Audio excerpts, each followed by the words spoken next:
Polaris, de Howard Philip Lovecraft, en la voz de Rey Vampiro. El resplandor de la estrella polar penetra por la ventana norte de mi cámara. Allí brilla durante todas las horas espantosas de negrura, y durante el otoño, cuando los vientos del norte gimen y maldicen, y los árboles del pantano, con las hojas rojizas, susurran cosas en las primeras horas de la madrugada bajo la luna menguante y cornuda. Me siento junto a la ventana y contemplo esa estrella.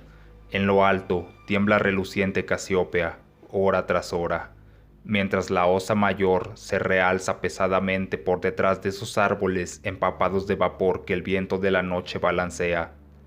Antes de romper el día, Arturus parpadea rojoso por encima del cementerio de la loma, y la cabellera de Berenice resplandece espectral allá, en el oriente misterioso.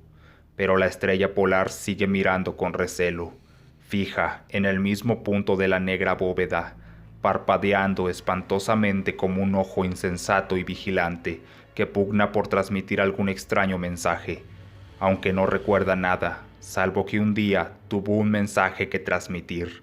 Sin embargo, cuando el cielo se nubla, logro conciliar el sueño. Nunca olvidaré la noche de la gran aurora, cuando jugaban sobre el pantano los horribles centelleos de la luz demoníaca.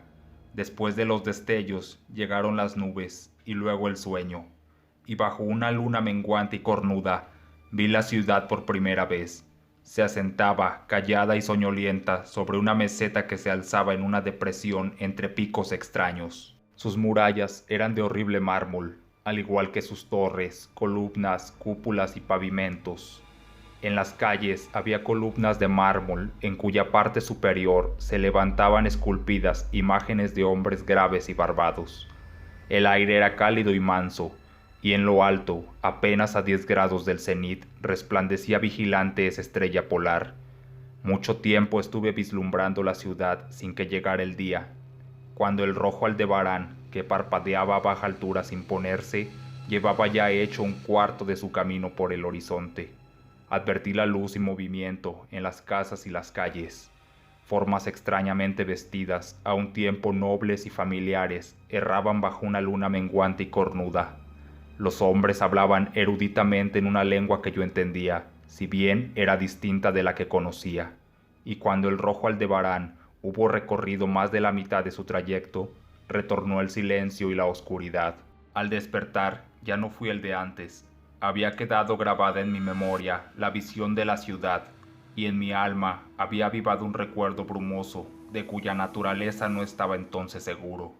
Después, en las noches de cielo nublado en que podía dormir, vi con frecuencia la ciudad, unas veces bajo los rayos cálidos y dorados de un sol que nunca se ponía y giraba alrededor del horizonte, y en las noches claras la estrella polar miraba de soslayo como no lo había hecho nunca antes. Progresivamente empecé a preguntarme cuál podía ser mi sitio en aquella ciudad de la extraña meseta entre extraños picos. Contento al principio de contemplar el paisaje como una presencia inmaterial que todo lo observa, deseé luego definir mi relación con ella y hablar con los hombres graves que a diario discutían en las plazas. Me dije a mí mismo, esto no es un sueño, pues, ¿por qué medio puedo probar que es más real esa otra vida de las casas de piedra y ladrillo, al sur del siniestro pantano y del cementerio de la loma, donde cada noche la estrella polar vislumbra furtiva por mi ventana? Una noche, mientras escuchaba el discurso en la gran plaza de numerosas estatuas, experimenté un cambio, y noté que al fin tenía forma corporal, pero no era un extraño en las calles de Olathoe, la ciudad de la meseta de Sarkia, situada entre los picos Noton y Cadifonec. Era mi amigo Alos quien hablaba, y su discurso era placentero a mi alma, ya que era el discurso del hombre sincero y del patriota. Esa noche tuve noticia de la caída de Daikos y del progreso de los Inutos, demonios achaparrados, amarillos y horribles, que 5 años antes habían salido del desconocido occidente para asolar los confines de nuestro reino y sitiar muchas de nuestras ciudades.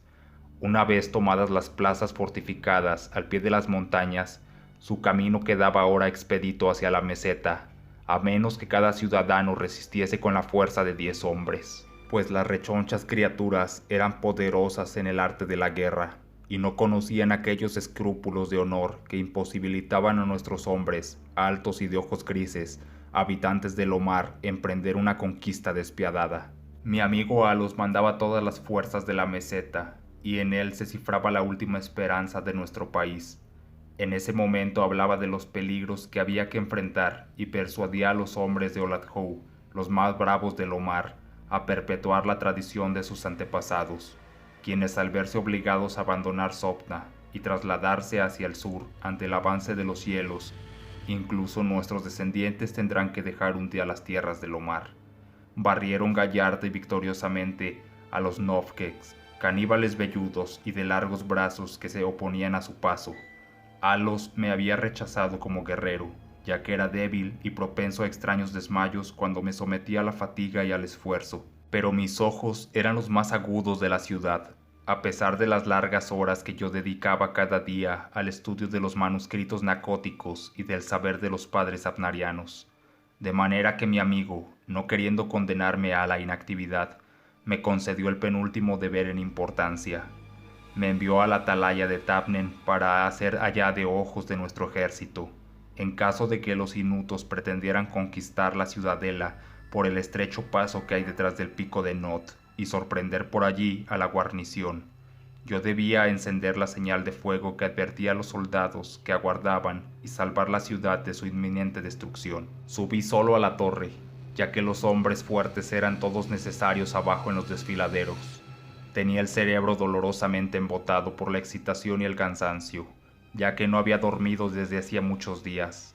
Pero mi resolución era firme, pues amaba mi tierra natal del Omar y la marmórea ciudad de Oladhoe, ubicada entre los picos Noton y Cadifonek.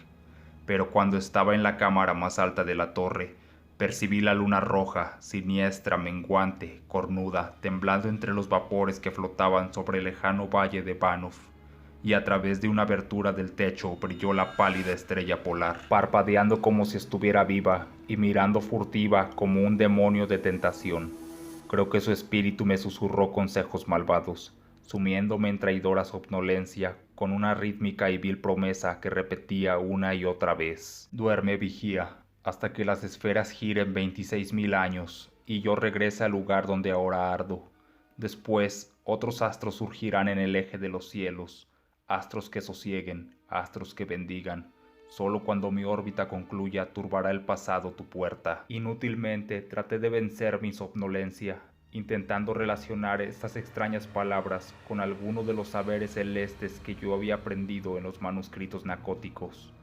Mi cabeza, pesada y vacilante, se dobló sobre mi pecho, y cuando volví a mirar, fue en un sueño, y la estrella polar sonreía burlonamente a través de una ventana, por encima de los horribles y agitados árboles de un pantano soñado, y aún permanecía soñando. En mi vergüenza y desesperación, grito a veces frenéticamente, suplicando a las criaturas soñadas de mi alrededor que me despierten. No vaya a ser que los inutos suban furtivamente por detrás del pico de Noton y tomen la ciudadela por sorpresa. Pero estas criaturas son demonios, se ríen de mí y me dicen que no sueño, se burlan mientras duermo. Entretanto, puede que los enemigos achaparrados y amarillos se estén aproximando a nosotros con sigilo. He faltado a mi deber y he traicionado a la marmórea ciudad de Oladhoe. He sido desleal a Alos, mi amigo y capitán. Sin embargo, estas sombras de mis sueños se burlan de mí. Dicen que no existe ninguna tierra del Omar, salvo en mis nocturnos desvaríos, que en esas regiones donde la estrella polar brilla en lo alto, y donde el rojo Aldebarán se arrastra lentamente por el horizonte, no ha habido otra cosa que hielo y nieve durante milenios, ni otros hombres que esas criaturas rechonchas y amarillas, marchitas por el frío, que se llaman esquimales. Y mientras escribo en mi culpable agonía, frenético por salvar a la ciudad, cuyo peligro aumenta a cada segundo, lucho infructuosamente por librarme de esta pesadilla, en la que parece que estoy en una casa de piedra y de ladrillos, al sur de un siniestro pantano y un cementerio en lo alto de una loma.